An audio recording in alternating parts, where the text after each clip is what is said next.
1 марта 2023 года в Абхазии, согласно распоряжению Кабинета министров, началась перерегистрация пенсионеров, получающих абхазскую пенсию. Данная процедура необходима для того, чтобы выявить точное количество пенсионеров, состоящих на учете в отделах соцобеспечения республики. Спустя месяц после начала перерегистрации ее прошли 24 954 человека, что составляет чуть более 50% от общего числа пенсионеров. Есть еще время, оставшиеся тоже, я надеюсь, пройдут. Основная цель – это уточнение списков пенсионеров, это вот выявление случаев, когда факт смерти умершего не зарегистрирован, мы продолжаем начислять пенсии. Есть случаи, когда граждане на постоянное место жительства переехали в другую страну и так далее, другие случаи, в общем. В целом мы довольны пока. Вот, если по регионам говорить, да, в городе Сухум уже почти 52% прошли, в Гагарском районе также. Самую активную часть у нас принимают в Гудаутском районе 65,5%, это хорошо. Вот, меньше всего у нас в Галском районе пока 28%. Но время еще есть, так что будем продолжать. Вот.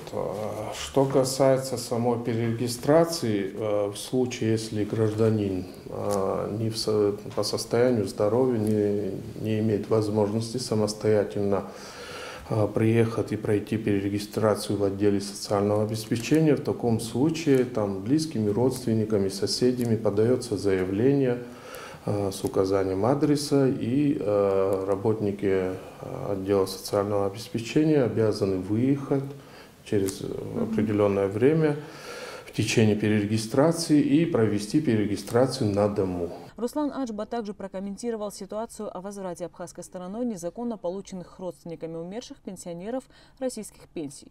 Сумма более 20 миллионов рублей скопилась с 2015 по 2020 год, отметил министр. После смерти пенсионера какие-то лица продолжали снимать пенсию. И случаи не представлялись возможным выявить в связи с тем, что у нас факт смерти не регистрируется своевременно. В связи с этим продолжали начислять, перечислять, а кто-то продолжал снимать. И в связи с чем получилась у нас переплата.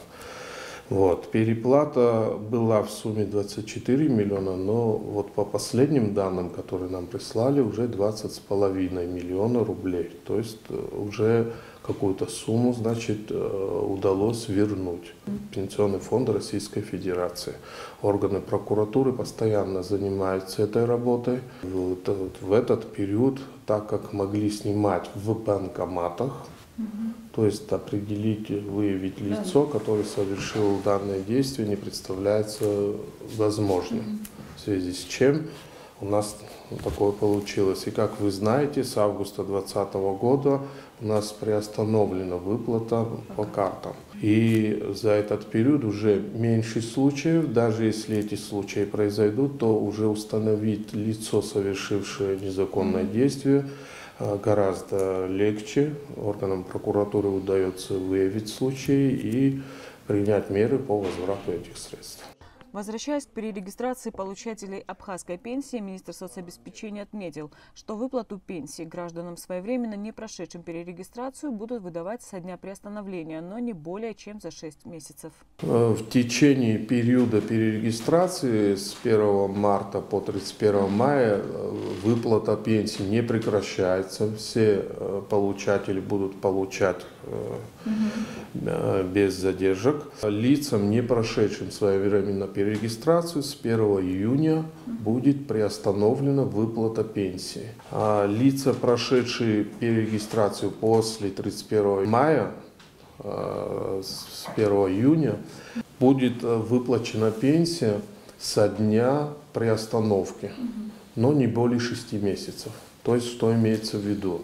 До конца ноября месяца, кто прошел перерегистрацию, получат пенсию со дня приостановки, то есть с 1 июня. Лица, прошедшие перерегистрацию уже после 30 ноября, то есть с 1 декабря, и им выплата будет осуществлена со дня прохождения перерегистрации. То есть за весь прошедший период не будет выплачена пенсия. Я хочу, чтобы об этом знали, и с учетом этого, чтобы все постарались и своевременно приняли участие в перерегистрации и прошли эту перерегистрацию, чтобы не было потом проблем с выплатами.